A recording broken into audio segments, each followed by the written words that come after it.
अस्सलामुअलैकुम, कैसे आप सब लोग। मैं हूं नताशा वकास। तो आप सब लोग जो है मुझसे अपडेट मांग रहे थे कि मेरी क्या तबीयत है और मैंने किस डॉक्टर को चेकअप करवाया। और मुझे मैं आप लोगों को भी बताऊं मैं किससे इलाज करवा रही हूँ, आप लोग भी करवाओ। आप में से काफ़ी लोगों को सेम मसला है। रॉयलपिंडी इस्लामाबाद से मुझे बहुत ज़्यादा मैसेजेस आ रहे थे। तो मुझे यूट्यूब के कॉमेंट में ना, जब मैंने वो वाली वीडियो डाली थी ना लास्ट, तो बहुत लोगों ने बोला था रिजवाना चौधरी को दिखाएं, रिजवाना चौधरी को दिखाएं, बहुत ही फेमस स्पेशलिस्ट कोई डॉक्टर है ये वो। फिर भाई मैंने रिजवाना चौधरी का पता किया कि वो कहाँ बैठती थी। तो वो मेडिकल में बैठती थी और उनका कोई टाइम है, आई थिंक उस दिन फ्राइडे था और उनकी टाइमिंग थी 2 से 4। तो मैंने उनसे अपॉइंटमेंट ली। अपॉइंटमेंट की जो उनकी फीस है वो है 3000 रुपीज़। और वो भी एक पर्ची पे आपको नंबर लिख के दे देते हैं। एक लड़की होती है वहाँ पे जो कि पेन से एक पर्ची पे नंबर लिख के दे देती है आपको कि आपका नंबर है। मेरा 49 नंबर था। मेरी बारी आई तो वहाँ पे ऑलरेडी जो है वो 2 आई थिंक फ्रेशर होती हैं, वो मुझे नहीं पता डॉक्टर होती हैं या नहीं होती हैं। तो वो बैठी होती है जो कि आपकी पूरी हिस्ट्री लेती हैं, वो कार्ड पर लिखते रहती हैं। अच्छा आपको ये मसला, आपको वो मसला, आपको फलाना, आपको ढिमका, आपको ये वो सारा कुछ वो जो है वो एक फाइल पर लिख देती हैं। फिर अब मैं अंदर गई हूँ, वो सारा कुछ हो गया मेरा।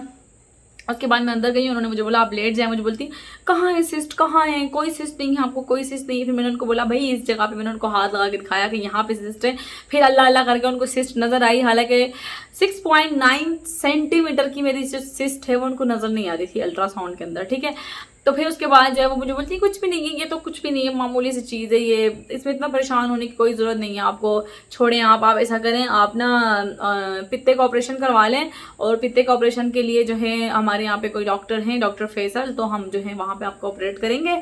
और ऑपरेट कर जो है आपके उसमें जो है एब्डोमेन में जो है कैमरा तो ऑलरेडी डला हुआ होगा। तो मैं उनके पास खड़ी हो जाऊँगी और फिर मैं देख लूँगी कि अच्छा क्या करना है इसका कैमरे में। अगर मुझे लगेगा कि रिमूव करना है तो मैं कर दूँगी रिमूव। अब मतलब मैं बगैर वजह जिस चीज़ में मुझे अभी तकलीफ भी नहीं है, सिर्फ तब तकलीफ होती है जब मैं कोई बदपरहेजी करती हूँ, मैं उसको ऑपरेट करवा लूँ। फिर पेट में कैमरा डलवा के वो मेरे यूटरस को देखेंगी, फिर वो सिस्ट को देखेंगी। और उसके बाद अगर उन्हें समझ में आएगा कि इसको रिमूव करना है तो फिर वो रिमूव करेंगी, अगर नहीं समझ में आएगा तो छोड़ देंगी उसके बाद। हाँ, और फिर 3 महीने बाद अगर मुझे दवाइयों से फ़र्क नहीं पड़ा तो फिर दोबारा मैं अपना जो है वो ऑपरेशन करवाऊँ लेज़र वाला, और फिर दोबारा पेट कटवाऊँ, फिर सारी तकलीफ से। मतलब मुझे कौन से पागल कुत्ते ने काटा है। और सीरियसली यार इन दिनों मेरे इतने चक्कर लगे हैं डॉक्टर्स के, इतने चक्कर लगे हैं। मतलब मैंने जो डॉक्टर मुझे जिस बंदे ने रिकमेंड किया ना, मैं उसके पास गई हूँ। किसी की 2000 फीस थी, किसी की 3000 फीस थी, और 3-3 हज़ार के अल्ट्रासाउंड, और मेरे 15-15 हज़ार के टेस्ट करवाए। लेकिन यकीन करें कोई भी, मतलब हमारे यहाँ के डॉक्टर्स के अंदर ना इंसानियत ही नहीं है। वो अगले बंदे को समझते ही नहीं है कितना पेन होता है सिस्ट का। जिन लोगों को सिस्ट रही हुई है ना, वो लोग जो है वो इस बात को समझ सकते हैं, और समझते ही नहीं, अब बात ही नहीं सुनने को तैयार होते हैं इतने। मतलब उस बंदी ने मेरे अल्ट्रासाउंड जो मेरा किया ना, 3000 रुपये जो उसने मुझसे लिए, जो मेरा अल्ट्रासाउंड किया, उसने अल्ट्रासाउंड की जो पिक्चर देते हैं मुझे, उसने वो भी नहीं दी है कि ये लो ये आप। मतलब मुझे पता ही नहीं है कि उस अल्ट्रासाउंड में क्या आया था और क्या नहीं आया था। तो भाई जो लोग भाग भाग के जाते हैं उनके पास, वो 3-3 हज़ार रुपये उनको पर्ची की फीस देते हैं, पता नहीं वो क्या देते हैं। और इसके अलावा मुझे व्हाट्सएप पे भी ना एक लड़की के मैसेजेस आए थे, उसने मुझे सेम यही बात बोली थी कि मैं भी डॉक्टर रिजवाना चौधरी के पास गई थी, वो खुद तो चेक करती नहीं है।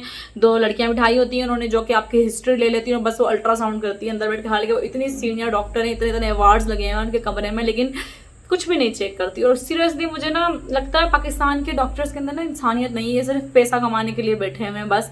मतलब ये लोग ना, जब बंदा आता है ना इनके पास कम तकलीफ में कि मुझे ये मसला, आप लोग मुझे देख लो, ये उस टाइम उसको देखते ही नहीं है। और जब वो उसका मसला बढ़ जाता है ना, फिर इन लोगों को ख्याल आता है और अब तो आपके साथ ये हो गया, अगर आप तो अब आ जाते तो ऐसा हो जाता, अब आ जाते तो ऐसा होता। पहले ये लोग उस चीज़ को सीरियस ही नहीं लेते, और जब वो मसला बिगड़ जाता है, हाथों से निकल जाता है, तब इन लोगों को ख्याल आता है हाँ अच्छा आप ये कर लेते हैं, वो कर लेते हैं, आपको काट पीट देते हैं। इनके लिए तो मतलब मरीज जो होते हैं वो इनके लिए क्या होते हैं, मतलब जिसपे वो प्रैक्टिस करते हैं ना, हम इनके लिए ना वो वाली चीज़ है। तो खैर मैंने अब क्या किया, मुझे किसी ने ना एक काढ़ा बताया था, और वो काढ़ा जो है ना वो मैं घर बना के पी रही हूँ। और उसका जो है वो प्रोसीजर, मुझे अगर फ़र्क पड़ा फिर मैं आपके साथ शेयर करूँगी। मैं अभी शेयर नहीं करी, लेकिन मुझे उससे अभी तो थोड़ा सा फ़र्क लग रहा है। और अभी जो है मेरा 1 वीक बाद फिर एक अल्ट्रासाउंड होगा, उसमें देखेंगे कि सिस्ट का साइज़ जो है वो डिक्रीज़ हुआ है या नहीं हुआ। ये आप लोगों की दुआएं हैं तो इंशाल्लाह मसला हल हो जाएगा।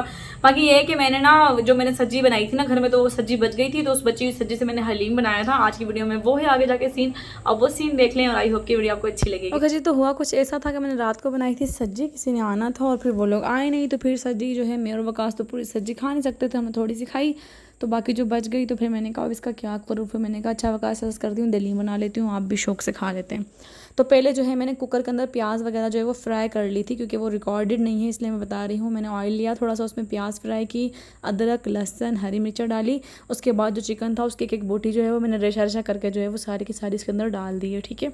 उसके बाद नेशनल का जो हलीम मसाले का पैकेट आता है ना, वो वाला पैकेट आपने लेना है, ठीक है। मैंने ना सबके ट्राई किए हुए हैं, सबसे अच्छा जो है वो नेशनल का ही होता है। शान का जो हलीम मसाला है ना, उसके अंदर जो है वो नमक बहुत ज़्यादा होता है। और इस तरह एक और का भी मैंने ट्राई किया था, मुझे ब्रांड का नेम नहीं याद रहा, लेकिन इतना अच्छा नहीं बना था उससे भी दलीम। लेकिन जो नेशनल का है ना, उससे मैं बहुत दफ़ा बना चुकी हूँ। इवन जो नेशनल का जो वो आता है ना, जिससे फटाफट बन जाता है, वो वाला भी पता नहीं उसका नाम क्या है, वो वाला भी अच्छा बनता है इसका। लेकिन उसमें ना क्योंकि है ना हम लोगों को अच्छा लगता है दानेदार हलीम, तो उससे जो है ना वो दानेदार नहीं बनता, बिल्कुल ऐसे ग्रेवी टाइप बनता है, मतलब बिल्कुल पतला बनता है। तो खैर अब यहाँ पर आप देखें मैंने सारी बोटियाँ जो है वो अच्छे से जो है वो रेशा रेशा करके इसके अंदर डाल दी हैं। और हड्डियाँ जो है वो मैंने नहीं डाली हैं, क्योंकि हड्डियाँ जो है वो मैं वेस्ट करूँगी, और इस वजह से जो है अब हड्डियाँ जो देखिए मैंने उठा के फेंक दिया। उसके बाद मैंने चूल्हे के नीचे आग जलाई है, मैंने चूल्हा बंद कर दिया था जब मसाला फ्राई कर दिया था। उसके बाद मैं इसको अच्छे से जो है आपको नज़र आ रहा है, मैं इसको ना कूट रही हूँ, जो चिकन है ना वो रेशा रेशा हो जाए और अच्छे से जो है फिर उसको मैं पहले ऑयल में फ्राई करूँगी, जो मैंने मसाला फ्राई किया है वह। अब उसके बाद यहाँ पे देखिए मैं आप नेशनल हलीम मसाला जो है वो डाल रही हूँ इसके अंदर, ठीक है। उसके बाद इसको मसाले में फ्राई करूँगी मैं अच्छे से। मैंने ना दाल, चने की दाल, मूंग की दाल, दलिया, गंदम का और जौ का जो है वो भिगो के रखा हुआ था, और उसको जो है मैं क्या करती हूँ जूसर में ब्लेंड कर लेती हूँ, थोड़ा सा पानी डाल के अच्छे से, तो वो लिक्विड फॉर्म में हो जाता है। फिर वो मैं कुकर में डाल के और फिर 6 गिलास पानी डाल के कुकर जो है मैंने दम लगा दिया है।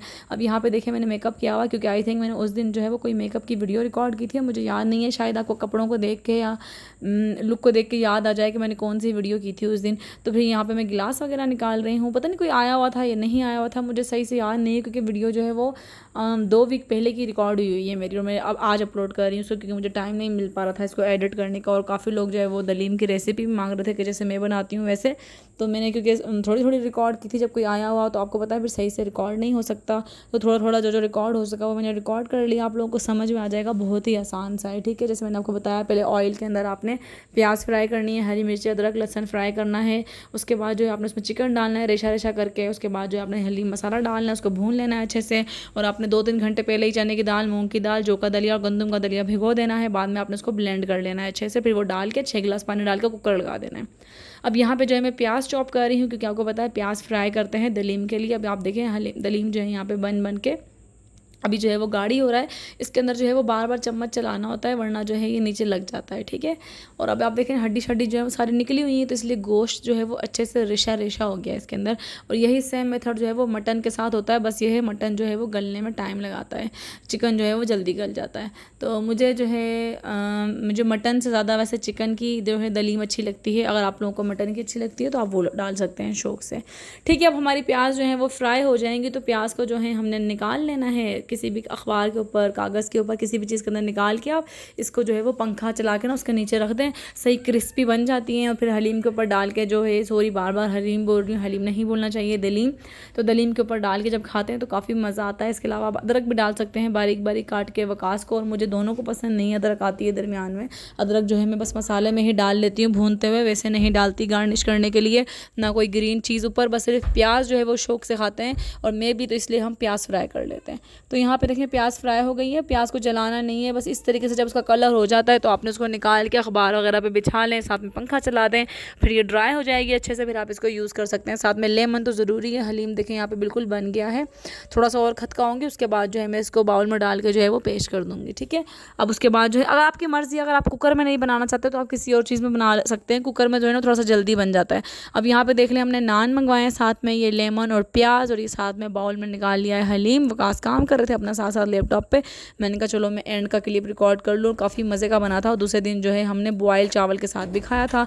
आप लोग भी घर में ट्राई करना, बहुत ही मज़े का बनता है, आप सब लोगों को भी पसंद आएगा। यहाँ पे खाने की दुआ पड़ रहे हैं सबके सब। Thank you. हाँ जी, तो आप लोगों ने देखा कि मैंने किस तरीके से बचे हुए खाने को जो है वो रीयूज करके दूसरा खाना बना लिया। तो आप लोग वैसे किया करो, कोशिश किया करो कम से कम खाना ज़ाया हो, और अगर कोई चीज़ बच जाती है तो आप चावल बना लिया करें, हलीम बना लिया करें, दलीम, सॉरी आप लोग चावल बना लिया करें, दलीम बना लिया करें, और इस तरह की चीज़ें जो है कुछ ना कुछ बना लिया करें। अदरवाइज अगर आपके घर में कोई मेड वगैरह लगी हुई है तो आप उसको दे दिया करें हाथ के हाथ खाना फ्रिज में रख के, ठीक है।